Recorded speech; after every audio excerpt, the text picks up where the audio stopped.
మీ ఎలాంటి వ్యాపార ప్రకటనలకైనా వెంటనే మా ఛానల్ సంప్రదించండి. ప్రస్తుతం మనతో పాటు ప్రముఖ ఆధ్యాత్మికవేత్త, ఐకాన్ ఆస్ట్రాలజర్ గట్టుపల్లి సురేష్ బాబు గారు ఉన్నారు. గురుగారితో మాట్లాడేద్దాం. నమస్కారం గురుగారు. జై శ్రీమన్నారాయణ. గురుగారు, ఫిబ్రవరి మాసం 2026 విశేషంగా మేషరాశి వారి పరిస్థితి ఏంటి? సో వీళ్ళకి ఎలా ఉంటుంది? ప్రతి నెలకి సంబంధం లేకుండా భిన్నంగా ఈసారి మనం సమస్య, దానికి తగిన పరిహారాలు అక్కడికక్కడే చర్చించుకుందాం. వీళ్ళ పరిస్థితి ఏంటి, ఎలా ఉంటుందంటారు ఈ మాసం? ఖచ్చితంగా మన ప్రపంచ జనానికైతే ముందుగా ఒక విన్నపం ఏంటంటే 2025 సంవత్సరం అయిపోయింది, దశాబ్ద కాలంగా అయిపోతున్నా ఉంది. 2026 వచ్చింది. 2026 కూడా అసలు అనుకోకుండానే ఇప్పుడే కదా 31 డిసెంబర్ 31 అయిపోయింది, జనవరి 1 అయిపోయింది. జనాలు బారులు తీరున్నారు దేవాలయాల్లో, అన్నీ అయిపోయేసి ఇక మనకి ఫిబ్రవరి కూడా వచ్చిందంటే మామూలు విషయం కాదు. ఇక్కడ అందరూ కూడా గమనించాల్సిన విషయం ఏంటంటే ఈ యొక్క 2026 సంవత్సరం నుంచి మనకి ప్రతి మాసం కూడా క్యాలిక్యులేషన్ చేసుకుంటే 28 రోజులు రావచ్చు, 30 రోజులు రావచ్చు, 31 రోజులు రావచ్చు. మనం ఓవరాల్గా చూసినట్టయితే కనుక మనకి కాలక్రమేణా తగ్గేటువంటి సమయాన్ని బట్టి 1 నిమిషం పాటు 60 సెకండ్ల పాటు కాలక్రమేణా వ్యవధి అయితే తగ్గుతుంది. దీన్ని బట్టి మనం ఆలోచించుకోవాల్సిన కూడా విషయం ఏంటంటే గ్రహాల యొక్క స్థితిగతులు కూడా స్లో అయిపోయినాయి. అంటే గురుగ్రహానికి దగ్గరగా వచ్చేటువంటి గ్రహాలన్నీ కూడా స్థితిగతులు మారబోతున్నాయి. దీనివలన మానవ జీవితం మారిపోబోతుంది. 2026 సంవత్సరం నుంచి మానవ జీవితం అనేది మారిపోబోతుంది.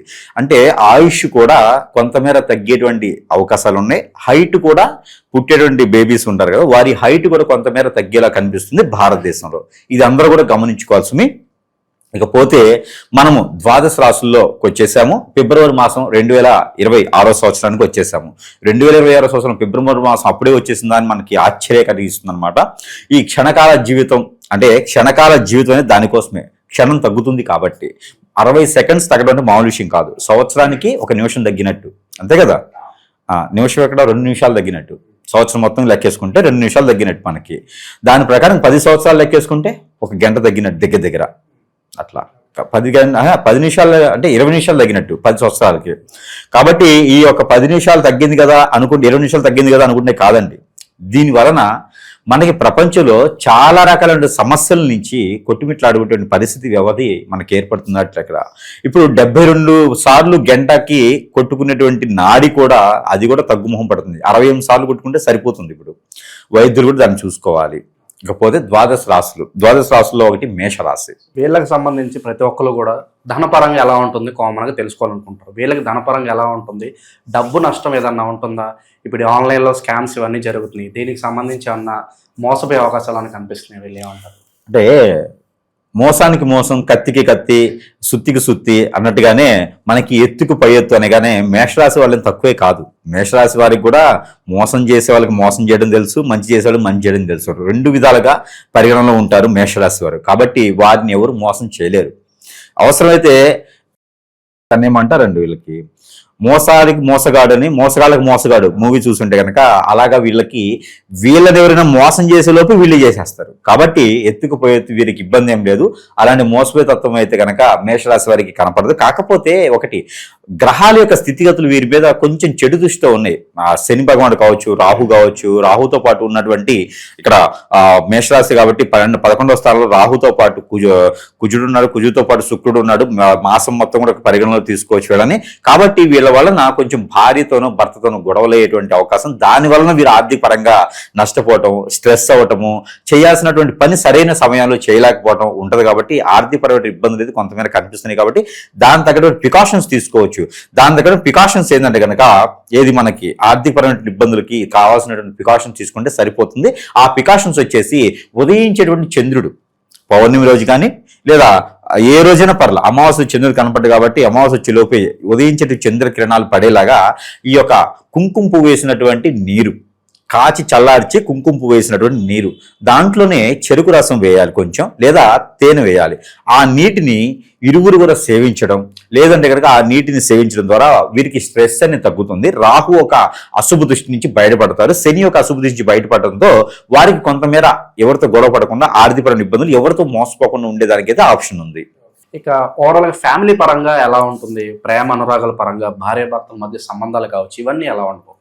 ఇక మేషరాశి కదండి, మేషరాశి వారికి గ్రహరీత్యా కొంత బాగలేదు. అందులోనూ కొంత నష్టపోయేటువంటి గ్రహాలన్నీ కూడా సానుకూలంగా లేవు. వీరికి కొంత స్ట్రెస్ అవుతూ ఉంటారు. కాబట్టి భార్యాభర్తల మధ్యన కొత్తగా పెళ్ళైన వారికి అయితే చికాకు తప్పవని చెప్పొచ్చు.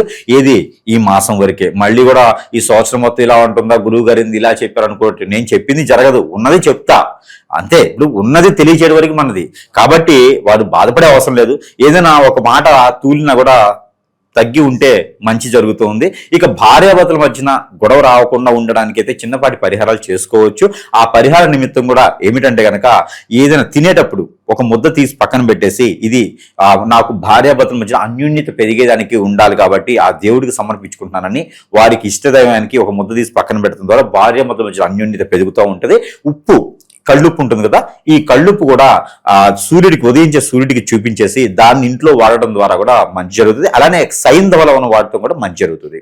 ఓవరాల్ గా ఉద్యోగ వ్యవస్థ ఎలా ఉంటుంది అంటారు? ఆల్రెడీ వర్క్ చేస్తున్న వాళ్ళకి ఏమైనా అభివృద్ధి ఉంటుందా, లేదంటే నిరుద్యోగులు ఉంటారు, ఉద్యోగం కోసం ఎదురు చూస్తూ ఉంటారు? ఓవరాల్ గా ఈ ఉద్యోగం గురించి ఏం చెప్తారు? మేషరాశి వారికి 2020 సంవత్సరం ఫిబ్రవరి మాసం మొత్తం కూడా ఉద్యోగ ప్రయత్నాలు చేయడం వ్యర్థం. ఎవరినైనా నమ్మి డబ్బులు ఇవ్వడం కానీ, ఇన్స్టిట్యూట్స్ ఉన్నాయి, ఎవరో ఏజెంట్లు ఉన్నారు అని డబ్బులు ఇచ్చి బ్యాక్ డోర్ ద్వారా వెళ్ళాలంటే మెయిన్ డోర్ ద్వారా వీళ్ళు పంపించేస్తారు. కాబట్టి అలాంటి వాళ్ళు డబ్బులు ఇవ్వద్దు. అలాంటి ఉద్యోగాలకి మనము మొగ్గు చూపొద్దు. ఎందుకంటే ఉన్నటువంటి వ్యవస్థ బాగాలేదు, గ్రహరీత్యా బాగలేదు. వీరికి రాహు గ్రహం బాగా ఉండడంతో, బాగా లేకుండా ఉండడంతో వీరికి ఆ తొందరపాటు నిర్ణయాలు తీసుకుంటారు. ఆ తొందరపాటు నిర్ణయాల వల్ల ఖచ్చితంగా వీరొక్కరే కాదు, వీరితో పాటు నమ్ముకున్న ఫ్యామిలీ కూడా నష్టపోతారు. ఎవరైనా డబ్బు ఇచ్చింటే వాళ్ళు నష్టపోతారు. కాబట్టి అలాంటి వ్యత్యాసమైన పనులు చేయొద్దు. వీరికి తోచింది, వీరికి సదుపాయంలో ఉన్నటువంటి వర్కులు చేసుకుంటూ ఉండాలి. మాసం మొత్తం కూడా వీరికి జాబ్ కావాలంటే ఖచ్చితంగా ఏప్రిల్ మాసం 15వ తారీఖు వరకు ఆగాల్సిందే. కాబట్టి వీరు ఏదైనా ప్రయత్నం చేస్తే చేయండి. వచ్చిన జాబు చేసుకుంటూ వెళ్ళిపోవాలి. తక్కువ ఉందే, పొరుగు పోద్దే, నలుగురు తెలిస్తే ఇబ్బంది అయితే, నేను MBA చేశాను, నాకు ఇలాంటి జాబా అనుకోవడానికి ఏం లేదు. ఎవరు మాట్లాడు. నీకు జాబు లేకపోయినా మాట్లాడతారు, జాబును నువ్వు కరెక్ట్ చేసినా మాట్లాడతారు మాట్లాడేవాళ్ళు.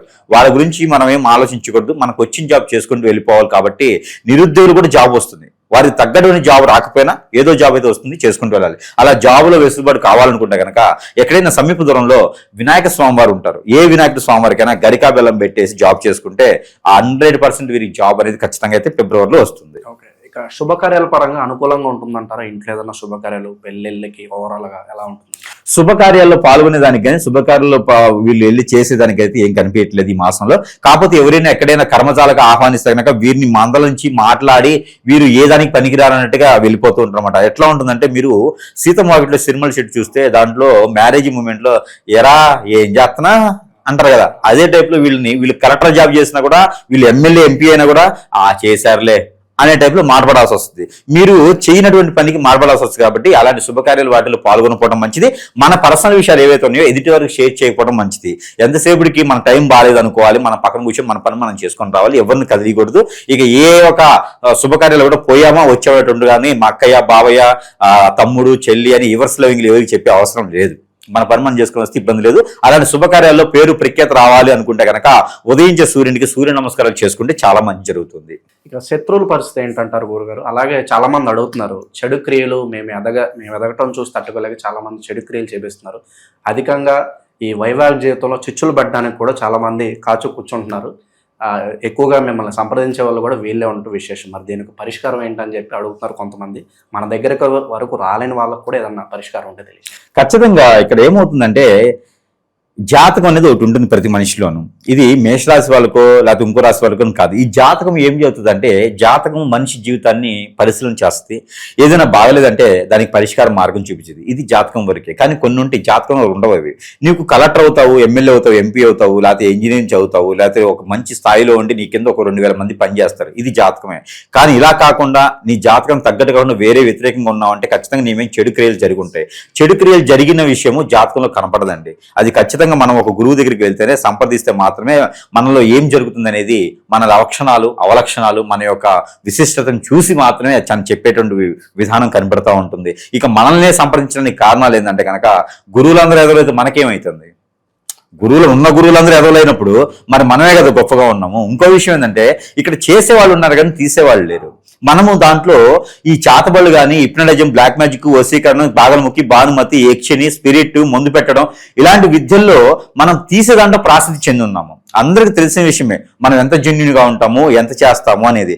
అలాంటి ద్వాదశ రాసుల వారే కాదు, మతాల వాళ్ళే కాదు, ఎన్నో వేల మంది ఈ రోజు మనకి దగ్గరికి వచ్చి ఉపశమనం పొందిన వారు, వారి పని చేసుకొని ఇంకొక నలుగురికి ఉపాధి అవకాశాలు కల్పించిన వారు, భార్య బిడ్డల్ని కాపాడుకునేవారు, భర్తని కాపాడుకునే వాళ్ళు, ఎంతో జీవితాలను నిలబెట్టినటువంటి పరిస్థితి మనకి ఏర్పడుతుందంటే ఆ దేవుని యొక్క కృప, ఆ దేవుని యొక్క దీవెనలు, మా గురువుల యొక్క దీవెనలు, మాకు మనసు మారకుండా ఇంకా మనకి కఠినంగా మంచి చేయాలని ఒక సంకల్పము, అలానే మనం నమ్మి వచ్చేటువంటి ప్రజల యొక్క దీవెన. అంతేగనక ఏదో గురువులు చెప్పారు వాళ్ళని నేను సంపాదించుకోవాలనేటువంటి సంకల్పం మనకి లేదు. అలాంటి వ్యవస్థ మనకు వద్దు. కాబట్టి ఇక్కడ వీరికి గమనించుకోవాలి, జాతకంలో ఇలాంటివి ఉండవు అని. దొంగ గురువుల దగ్గరికి వెళ్ళేసి, దొంగ స్వాముల దగ్గరికి వెళ్ళేసి మోసపోయే తత్వం అయితే ఈ రోజు ఉన్నటువంటి గ్రహస్థితి ప్రకారంగా అందరికీ కూడా సెన్సిటివ్ మైండ్ అండి. అంతా కూడా చిన్న పిల్లలు, ఏం అర్థం కావట్లేదు. ఎవరికి కూడా దేంట్లో నాలెడ్జ్ ఉంటుంది చెప్పండి? ఇప్పుడు ఇంజనీరింగ్ చదివే వాళ్ళకో, లేకపోతే డాక్టర్ చేసేవాడికో, ఈ బిల్డింగ్లు కట్టేవాడికో వారి దాంట్లో నాలెడ్జ్ ఉంటుంది. కానీ ఇలాంటి వాటిల్లో నాలెడ్జ్ ఉండదు, వారికి తెలియదు. కాబట్టి అది జాతకాలు ఉండదు. ఏదో గురువు దగ్గరికి వెళ్తే ఏదో 50,000 రూపాయలు యజ్ఞం చేయండి, మీకు పిత్త దోషాన్ని 30,000 కట్టండి, ఆ గోకర్ణకి వెళ్ళండి, ఇలాంటివి ఉన్నాయి తప్పితే ముళ్ళుతో తీయాలి. ఇక్కడ అందరూ గమనించుకోవాల్సిందంటే చిన్న పిల్లలండి. తల్లిదండ్రికి ఒక కూతురు ఉంది అంటే ఎవడో వచ్చేసి అనవసరమైన విషయాలు చెప్పేసని వాళ్ళని హిప్నటైజింగ్ చేసేసి, ఈ రోజుల్లో ఇంకోటి నేర్చుకుంది ఏంటంటే అందరూ ఇదే మొత్తు మందు, ఇదే మరుగు మందు అని చెప్పేసి డ్రగ్స్ అలవాటు చేస్తున్నారండి. చంచని పిల్లల్ని ప్రభుత్వాలందరికీ చొరవ చేసుకొని ఉక్కు పాదం మోపినప్పటికీ కూడా ఇంకా పుట్టించుకొస్తున్నారు. ఎక్కడి నుంచి తీసుకొస్తున్నారు అర్థం కావట్లా. గురువుల దగ్గర దొరుకుతుందట, అదేంటో మరి విచిత్రం, నాకు అర్థం కాదు. అలాంటి గురువులు దరిద్రులు ఎవరున్నారు. కాబట్టి ఈ దొంగ గురువులు నమ్మటం, ఏదో మంచి జరుగుతుందని చెప్పి వెళ్తూ ఉంటారు. వీరందరికీ కూడా ఆ డ్రగ్స్ ని మొత్తుమందిగా ఇచ్చేసి ఆ బానిసలను చేసుకొని, బానిసత్వానికి అలవాటు చేసుకొని, వీరి దగ్గర నుంచి ఎన్నో రకాలైనటువంటి సదుపాయాలు పొందేసి వారిని చివరికి రోడ్డు మీదకి వేస్తా ఉన్నారు. ఇలాంటి తల్లిదండ్రులు బాధపడుతూ ఉన్నారు. ఈ రోజున ఎంతో మొరపెత్తుకున్నా కూడా వాళ్ళు నమ్మే దేవుడు కూడా ఏం చేస్తాడు చెప్పండి? మానవులు చేసేటువంటి తప్పులకి దేవుడు ఏం చేస్తాడు? దేవుడికి నాకు బతికే ఆయుష్ 50 సంవత్సరాలు అని చెప్పి లారీ ఎదురు నిలబడితే ఉంటామా అండి? గండం కదా. అలానే ప్రతి ఒక్కరు కూడా ఆలోచించుకోవాలి. ఇది జాతకాల్లో కనపడవండి. ప్రతి ఒక్కరు దయచేసి ఆ మత్తు మందులకు కానీ, అలాంటి ఫ్రెండ్స్కి కానీ మన పర్సనల్ విషయాలు షేర్ చేయడం ద్వారా భార్యాభర్తల మధ్యన వెడబాటు భారం ఉంటుంది, ఆ తల్లిదండ్రుల మధ్యన వెడబాటు భారం ఉంటుంది, పిల్లల మధ్యన వెడబాటు భారం ఉంటుంది. ఇలాగా మన దగ్గర రాలేనప్పుడు మన దగ్గర చాలా రకాల వస్తువులు ఉన్నాయి, అవి కూడా మంత్రోచ్చారణ చేసేస్తున్నాం. దానితో పాటు ఏంటంటే ఇక ఎఫ్ఐఆర్స్ పెట్టుకున్న వాళ్ళకి కానీ ఇలాంటి బాధలు తప్పవు. ఈ ఎఫ్ఐఆర్స్ పెట్టుకోవడం వల్ల ఏదో ఒక కన్నేసు ఆశపడే ఉంటారు. వాళ్ళకి ఈ అబ్బాయినో ఈ అమ్మాయినో లాగేసుకుని మన జీవితం బాగుపడుద్ది కదా అని ప్రేమ అని ఒక మాటతో తెలియని మనసుని, కనపడని మనసుని ఏదో చెప్పేసి ఆ వాళ్ళని హిప్నటైజింగ్ చేసేసుకుంటా ఉన్నారు. దీనివల్ల జీవితం నాశనైపోతుంది. ఒక అబ్బాయి పుట్టాడంటే దేశానికో ప్రపంచానికి ఏదో చేయాలి, మన కుటుంబాన్ని పోషించుకోవాలి. అలా కాకుండా ఏదో ఒక వ్యసనానికి బానిసైతే అండి ఆ ఫ్యామిలీ మొత్తం ఇబ్బంది పడుతూ ఉంటారు. కాబట్టి ప్రతి ఒక్కరు దయచేసి మన పిల్లలు ఏం చేస్తున్నారు, మన పిల్లలు కాదు భార్యాభర్తలు ఏం చేస్తున్నారు గమనించండి.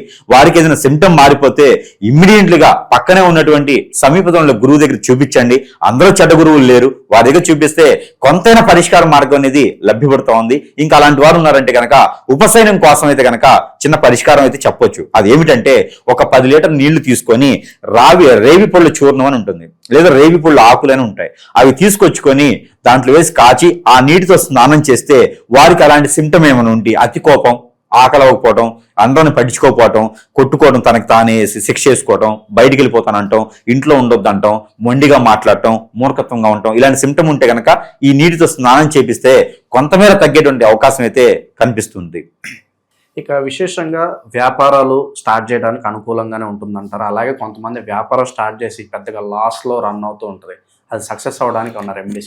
మేషరాశి వారికి ముఖ్యంగా చెప్పాలంటే కొత్తగా పెట్టే వ్యాపారాలు లాభసాటిగా లేవు, పార్ట్నర్షిప్ వ్యాపారాలు లాభసాటిగా లేవు. కాబట్టి ఏదైనా చేస్తున్నారంటే ఉన్నపాటి ఉన్న వ్యాపారాలు చేసుకుంటే మంచిది. అలానే వీరికి ఏదైనా ఆర్గనైజర్స్, ఇన్స్టిట్యూట్స్ లాంటి వ్యాపారాలు అయితే కలిసిపడవుతాయి. కానీ పెట్టుబడులు పెట్టి లక్షల రూపాయలు పెట్టి నేను ఏదో ఇండస్ట్రీ చేస్తానంటే వీరికి మాట మీద నిలకడగా ఉండరు ఎక్కువగా శాతం. ఎందుకంటే గ్రహాలు మారే సమయంలో వీరికి ఏదైనా తోడు సపోర్ట్ లేకుండా వీరు ఏం చేయలేరు. కాబట్టి కొత్తగా వ్యాపారాలు ఏం చేయొద్దు, ఉన్న వ్యాపారాలు చేసుకుంటూ వెళ్ళిపోవాలి. అలానే పాల ఉత్పత్తులు, పాలు లాంటి వ్యాపారాలకి అయితే తక్కువ పెట్టుబడులు కాబట్టి వీరు చేయొచ్చు. అప్పు తీసుకొచ్చి వ్యాపారం అస్సలు చేయకూడదు వీరు మేషరాశి వారు. కాబట్టి లేనిపోయినటువంటి వాటిలో వీరికి పూర్తిగా అవగాహన లేని వాటిలో ఇన్వెస్ట్మెంట్ చేయకూడదు. అలా ఏదైనా చేయాల్సి వచ్చింది, లాస్ అయిపోయాను అనుకుంటే కనుక ఒక కొబ్బరికాయ తీసుకొని నెత్తిని కొట్టుకోవాలి. నెత్తిన అంటే మామూలుగా కొబ్బరికాయ తీసుకొని నెత్తిన ఒక 3 సార్లు మోటించుకొని ఆ కొబ్బరికాయ తీసుకెళ్లి ఎక్కడైనా పారేడు నీటిలో కానీ పొదలకొని చెట్లలో కానీ వేసుకోవాలి. గురువు గారు చెప్పారు చెప్పి నెత్తిన కొట్టుకుంటే బ్లడ్ వచ్చింది, అనవసరమైనటువంటి అరుంధతి అవుతారు. కాబట్టి అలా చేయొద్దు. కేవలం నెత్తిన జస్ట్ మోటించుకోవాలి. తప్పు చేసి మోటించుకొని ఎవరైనా పడేస్తే కనుక దరిద్రం పోద్ది ముందు. కాబట్టి అలాంటి చేస్తే సరిపోతుంది.